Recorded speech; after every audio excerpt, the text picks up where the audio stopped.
In this episode of Hangout Tips, we talk about holding on to slopers and other types of holds. Stay tuned for some excellent tips.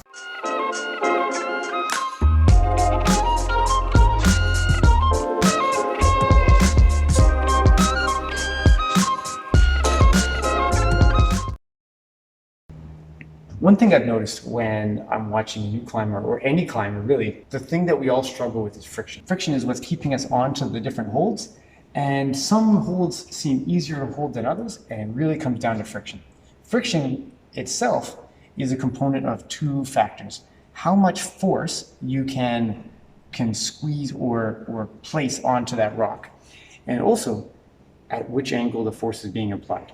And we'll talk about both of those in just a second. So here we have what you see as a jug hold. And we call it a jug because it's like a jug of water. You can put your hand all the way inside. And these are often the most comfortable holds because no matter what angle you're pulling at, you can always apply friction into some part of the hold. Sorry, you can always apply force into some part of this hold. And that helps you create a lot of friction. When you move over to a sloping hold like this one, as my hand, or my arm, if you look at the angle of my arm, as it starts to move away from the wall and create a greater angle, now the only thing creating force into the hold are my fingertips. And it's force into the hold, into the surface of the hold, that is creating the friction that's keeping me on.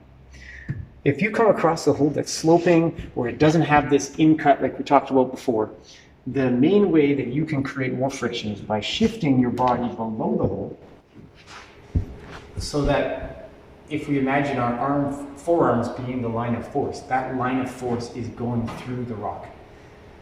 In this case, it slopes around, so if I can get under the hold more, it will be more positive. As I bring myself up away from the wall, and the arms come out, I will fly off. Okay, now let's move to the last kind of a hold. The last kind of a hold we'll talk about today is a side pull. So that's this orange one here. This particular side pull happens to be a crimp, but that's almost irrelevant. What's relevant is that if I were to keep my chest straight to the wall, just like with the sloper, I would have, my arm would be pulling across or the force would be pulling across the hold, and I would fly off. In order to stay onto this hold, I'm going to pull through the best face of the rock, the most positive face of the rock.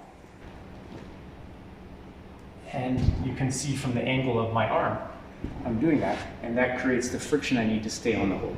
And that's the lesson today.